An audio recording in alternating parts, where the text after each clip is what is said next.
Hey everyone, and welcome. So, have you ever noticed that the biggest breakthroughs, those real game-changing ideas, almost always come from people who just, well, they think a little differently? Today, we're jumping ahead first into this amazing concept called rebel talent. We're going to explore the wild idea that sometimes the most important people in any company, any team, any room are the ones who are actually willing to break the rules.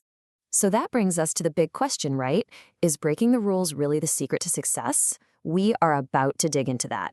And hey, if you're someone who already likes to challenge how things are done, or you're just curious about how to start, do me a favor and smash that like button and subscribe right now. Trust me, you are not going to want to miss where this is going. All right, to really get this, we've got to start with a story. To understand why we even need rebels in the first place, we need to meet a woman who started a very quiet but incredibly powerful rebellion. Her name was Marcia. Okay, so Marcia lived in a home for the elderly where, everything was on a schedule. Meal times, activities, when you go to bed, it was all by the clock. But Marcia started to push back, just in little ways. She'd eat when she was actually hungry, not when the dinner bell rang. She'd skip the group activities she found kind of boring. Now listen, she wasn't trying to cause chaos or be a troublemaker. She was fighting for something so much deeper, her own dignity, a little bit of autonomy in her own life. Her story is just this perfect, tiny example of how rules designed for efficiency can sometimes end up just crushing the human spirit. It shows us why rebellion, even on the smallest scale, is so important. And that, right there, is the heart of what we're talking about today: constructive rebellion. This is not about anarchy or burning things down for the sake of it. No, no, no. It's the total opposite. It's about looking at a system, a rule, a process, and asking that simple question. Hey, is there a better way to do this? It's all about challenging the status quo because you have a genuine desire to make things better, to innovate, and to create real, honest-to-goodness value. So if rules are sometimes broken, why do most of us just stick to them, even when we can see they're not working? Well, it turns out we fall into these three huge psychological traps. First up, cognitive ease. I mean, let's be real, our brains are kind of lazy. It's just so much easier to follow a script that's already written than it is to think critically and come up with something new. Then you've got social safety. We are social animals, hardwired to want to fit in with the tribe. Standing out feels risky, it feels dangerous. And finally, from a manager's perspective, there's risk management. A boss often prefers predictable employees who follow orders over a rebel with some wild idea that might or might not pay off. Predictability feels safe. But this is where it gets super interesting. Because while companies might say they want rule followers, there's this incredible paradox at play. We actually tend to secretly admire rebels, and we even reward them, especially when they already have a bit of power. Check this out. Think about Napoleon. He completely broke with tradition by wearing a simple military uniform instead of all the fancy royal robes. What was he signaling? He was saying, I'm about getting things done, I'm about action, not all this ceremony. Now fast forward 200 years to Mark Zuckerberg showing up to major investor meetings in a hoodie. It is the exact same move. The signal is, I'm so good at what I do, my ideas are so valuable that I don't need to play by your corporate dress code. When you have that status, breaking the rules becomes a total power move. And get this isn't just a hunch. It's actually backed by science. There was this fantastic Harvard study they called the red sneaker effect. And what they found was wild. When a speaker at a serious professional conference wore a pair of bright red sneakers with his business suit, the audience actually saw him as having higher status and being more competent. Isn't that crazy? Why? Because that tiny little act of rebellion signals massive confidence. It basically says, I am so good at my job, I can get away with this. Which brings us to this key takeaway. This quote says it all. When a rebel has status, breaking the rules becomes a badge of honor. Without it, it's just breaking the rules.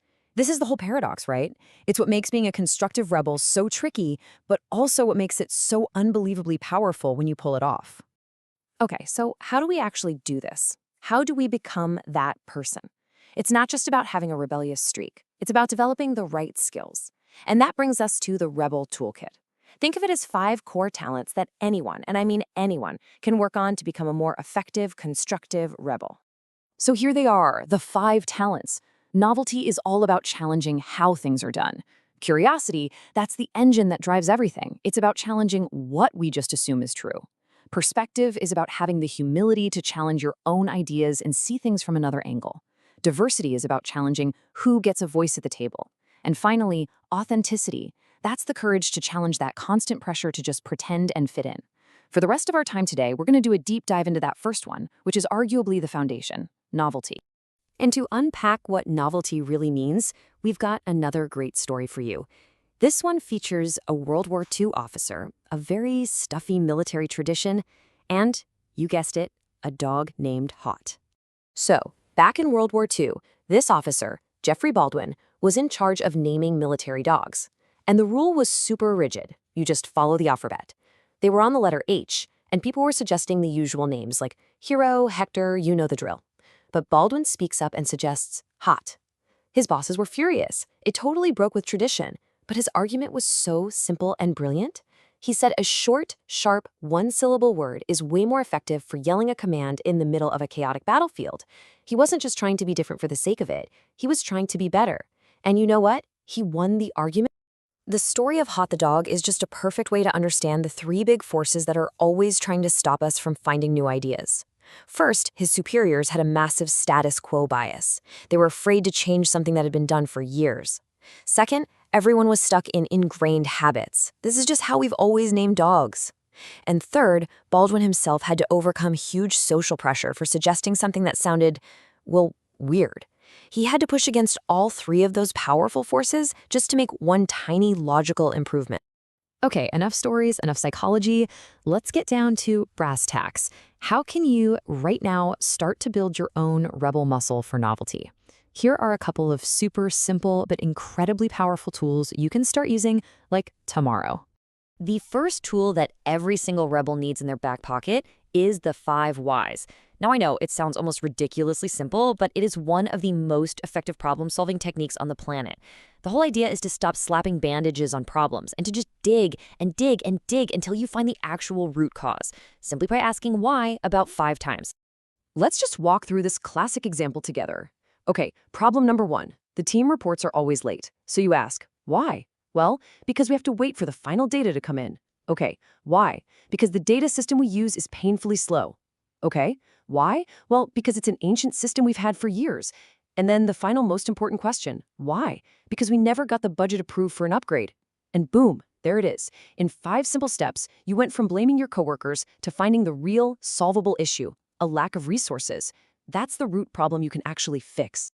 And here's one more quick tool for you. It's called reframing. This is all about changing the question you're asking to unlock completely different kinds of answers. So instead of asking a kind of boring standard question like, how can we increase sales? You reframe it. You ask something totally different. Something like, how could we transform our current customers into our best advertisers? Do you feel that shift? Can you see how that second question immediately sparks a million more creative, more novel ideas than the first one? That is the power of a good reframe.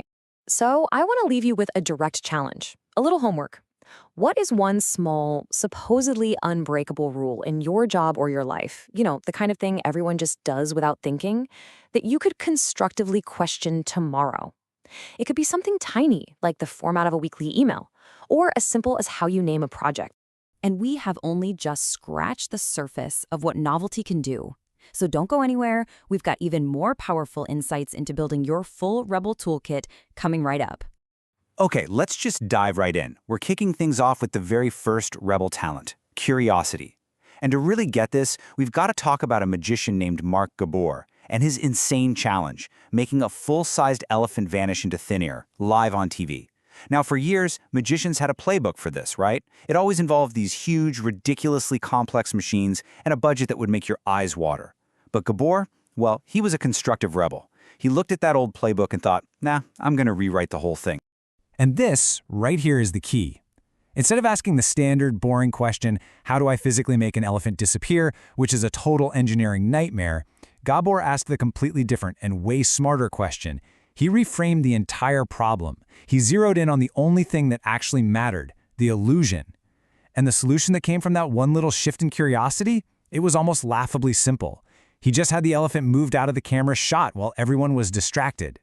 By challenging that one giant assumption that you needed some crazy machine, he found a solution that was cheaper, faster, and every bit as magical. That, my friends, is Rebel curiosity in a nutshell.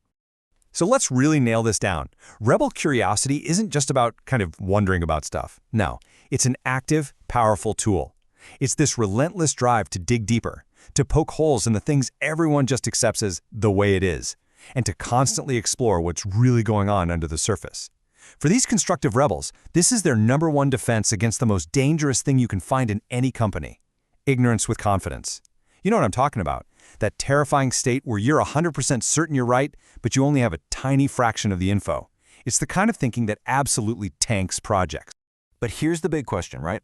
If curiosity is this amazing superpower, why on earth do we let it die? Every single one of us started out as a little curiosity machine, just asking why about everything. But somewhere along the line, through school and into our jobs, that flame just starts to flicker out. It gets squashed, it gets discouraged, and sometimes it's totally gone. And it turns out this is no accident. There are some very specific, very powerful psychological forces that are actively working against our natural curiosity. And here they are, the 4 assassins of curiosity. First up, you've got the overconfidence bias. We think we're experts. We've got all the answers. So why bother asking questions? We just stop. Second, confirmation bias. Look, our brains are lazy. They'd much rather be right than find the actual truth. So we go around looking for info that proves what we already believe, trapping ourselves in an echo chamber where curiosity just can't breathe.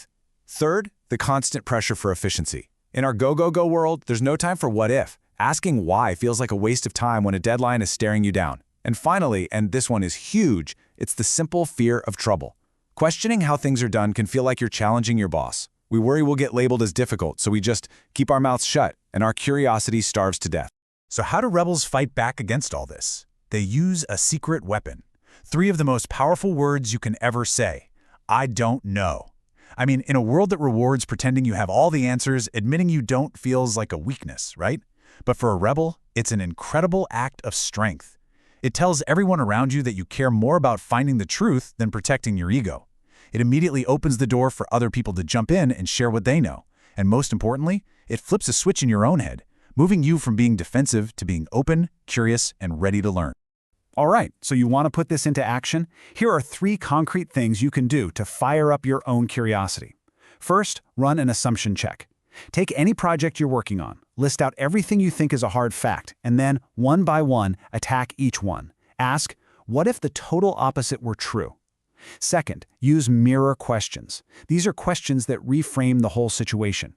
So instead of asking a yes-no question like, is this working? You ask something open-ended, like, what other interesting things could be happening here? It forces a totally new perspective. And third, set actual learning goals. When you start something new, don't just set goals for what you'll achieve. Set goals for what you'll learn. What new skill will you pick up? What new insight will you gain? It makes curiosity a real, measurable part of your success. Okay, so let's move on to the second rebel talent, perspective. And this builds right on top of curiosity. You can't talk about perspective without telling the incredible story of U.S. Airways Flight 1549 and Captain Sully Sullenberger. Minutes after takeoff, boom, a bird strike takes out both engines. A complete catastrophe. In those few critical seconds, the official pilot's manual is screaming one thing: get back to the nearest airport. But Sully, under all that pressure, saw something completely different. He looks down and he didn't see a river. He saw a runway. And that is the absolute core of rebel perspective. It's this incredible ability to just shatter your own frame of reference, to see a problem not just through your own eyes, but through a dozen different sets of eyes all at once. It's about spotting those invisible walls and unspoken rules that are boxing in your thinking. Sully escaped that narrow pilot's perspective and adopted a much bigger one, the perspective of a problem solver who was responsible for 155 lives. And because he did that, he saved every single one of them. Now what's so wild about this is just how stark the contrast is. The manual, it offers a simple rule based on a standard, predictable situation. But Sully's perspective was working on multiple levels. He had spatial perspective, that's what let him see the Hudson as a landing strip. But here's the critical part. He also had human perspective. He knew that trying and failing to reach an airport wasn't just a risk to his plane, it was a massive risk to thousands of people in the city below. He chose the complex reality of the situation over the simple rule in the book. But just like with curiosity, our brains have these default settings that lock us into one point of view. The egocentric bias tricks us into thinking everyone sees the world exactly like we do. The curse of knowledge, ooh, this is a good one. That's when you're an expert and you literally can't remember what it was like not to know something, which makes it impossible to explain it to a beginner. Then in a conflict, our competitive brain kicks in and we just focus on winning instead of actually understanding the other side. And finally, our brains crave certainty. We just want an answer, any answer, so we grab the first one we find and stop looking for better ones. So here's the main point. Getting this rebel perspective isn't just some clever mind game. It's a real discipline, and it's built on two things. First, cognitive humility. That's the deep, genuine understanding that your view of the world is, by definition, incomplete and probably wrong in some way. It's that little voice in your head that says, hey, I could be missing something here. And second, empathy. This is the active, hard work of trying to feel what it's like to be in someone else's shoes. When you combine that intellectual openness with that emotional connection, that's when you get true perspective. So you want to build this muscle? Here are 3 exercises. First, you have to consciously wear others' glasses. Before you make a big decision, stop and literally ask, how would my biggest rival see this? How would a brand new customer see it? How would an employee who's about to quit see this policy? Second, argue the opposite view. Even if you're 99% sure you're right, force yourself to build the best, most persuasive argument you can against your own idea. It's an amazing technique. And third, for every big decision, make an escape plan. Map out in detail what you would do if the absolute worst-case scenario happens. This forces you to take those negative perspectives seriously, just like Sully did. And that brings us to our third and final rebel talent, diversity. And for this one, our story is about Mary Barra, the first female CEO of a major car company, General Motors. When she took over, GM was in the middle of a horrible crisis over a faulty ignition switch that was linked to dozens of deaths. And Barra realized pretty quickly that the broken part was just a symptom of a much bigger, much deeper problem, a broken culture. A culture of conformity where nobody wanted to be the bearer of bad news. To save the company, she knew she had to go on a hunt for what she called uncomfortable truth. Now let's be super clear here. Rebel diversity is not about checking boxes or hitting quotas. It is a strategic weapon. It's the active desire, a real hunger to find and engage with people who think differently, who have different backgrounds, different skills, and see the world in a different way. Rebels get this fundamental truth. When everyone thinks alike, you get blind spots and bad ideas. Real strength comes from the friction, the constructive conflict that's born from genuine difference. And this slide just nails one of the biggest traps in business today. We're all obsessed with hiring for cultural fit, which, let's be honest, is usually just code for hiring people who are exactly like us. And what you get is a team of mirrors, where everyone just reinforces each other's biases. The rebel mindset flips this on its head. It hunts for cultural add. The question is no longer, will they fit in? The question is, what new perspective, what missing skill, what challenging idea will this person add to our team? So why do we fall into this conformity trap so easily? Well, there are 3 powerful forces pushing us there. First, the like-me effect. Our brains are just hardwired to like and trust people who remind us of ourselves. It's an unconscious bias that makes us hire and promote our own mini-me's. Second, we are terrified of conflict. But rebels know there's a huge difference between cognitive conflict, a healthy, tough debate about ideas, which is the engine of innovation, and emotional conflict, which is personal and toxic. We try to avoid all conflict, and we end up killing the good kind. And third, there's the efficiency hypothesis, the belief that it's just faster and easier to work with people who think like you. And you know what? In the short term, it is. But you pay for that short-term ease with long-term groupthink and catastrophic blind spots. And check this out, because the data on this is so clear. Look at this chart. The homogeneous team, that's the blue bar, they get off to a fast start. Performance shoots up right away because everyone's on the same wavelength. But then, they flatline. Now look at the diverse team, the orange bar. They start slower. There's more debate, more friction. It just takes more time to get going. But look what happens over time. Their performance curve is way steeper, and eventually they blow right past the other team. Why? Because all that early friction forces them to be more careful, to challenge each other, and to think more deeply, which leads to way smarter, better answers. So here's the big takeaway from all this. That uncomfortable feeling, that friction you get when you're working with people who see the world differently and challenge your ideas, that is not a bug. It is the most critical feature of a great team. It's not a sign that things are broken. For a rebel leader, that friction is the beautiful sound of the engine of innovation firing on all cylinders. And the best part is, you can actually engineer this healthy conflict. Here are 3 moves any leader can make. First, in every important meeting, officially appoint a mandatory dissenter. This person's only job is to argue against whatever the majority thinks. This takes the personal sting out of it. They're not being a jerk, they're just doing their job. Second, create rites of passage that fight conformity. Imagine if every new hire, as part of their training, had to find and challenge an old, outdated company process. That sends a powerful message. And third, on a personal level, deliberately build a challenging network. Go find people outside your industry, outside your bubble, who will constantly test your thinking and tell you when you're wrong.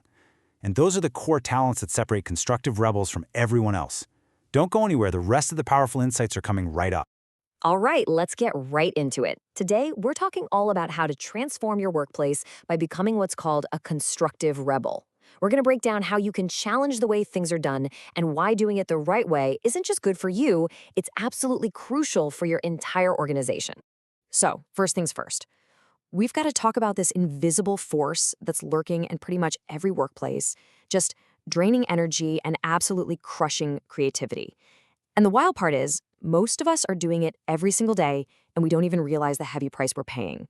You know, it all comes down to this idea of the secret self. Think about it. These are all the authentic parts of you. Your weird hobbies, your unique background, the personal struggles you've overcome, all the stuff you kind of leave at the door when you walk into the office. And why do we do it? We hide these things because we think we have to, just to fit in or be seen as professional. But here's the thing. Hiding your real self isn't free, not by a long shot. It puts this massive weight on your brain, this huge cognitive load, because you're constantly working to keep up a facade. And that leads directly to burnout and just feeling disconnected from your own work. But look at the flip side. When you're authentic, all that energy that was wasted on pretending, it gets freed up for actual focus, for real engagement, and for a flood of new creative ideas. The difference is just staggering. Okay, so if hiding is so draining and expensive, how in the world do you start showing up as your true self without, getting pushed out? Well, it's not about being disruptive just for the sake of it. It's about being really, really smart about it.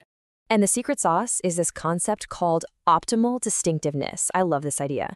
It's all about finding that perfect sweet spot. See, you have to belong to the group enough to actually be heard, right? But you also have to be distinct enough to add your unique value. This is so key. Being a rebel isn't about being different in every single way. It's about being different in the ways that actually matter. And this right here is how the most successful rebels play the game. They practice something called selective conformity. Basically, they follow the small, low-stakes rules, hitting their deadlines, having basic office etiquette. And they do that to build up trust and credibility. Then, and only then, do they cash in that credibility to be strategically distinct, to challenge the big, important stuff, like a business strategy that's just fundamentally flawed. So how do you even start? Look, you don't have to go try and overthrow the CEO on your first day. Start small. Find a really low-risk process, maybe a weekly meeting that's super inefficient. Then, clearly explain why you're challenging it. Always focus on getting a better result. Then you share your idea, see how people react, and you build up that rebel muscle from there. It's a process. Now, once you have started to find your own rebel voice, the next big step is getting other people on board. And let me tell you, you don't do that with spreadsheets and data points alone. No way. You do it with a really compelling story. Stories are just ridiculously powerful because they tap directly into the three things that make us, as humans, want to act.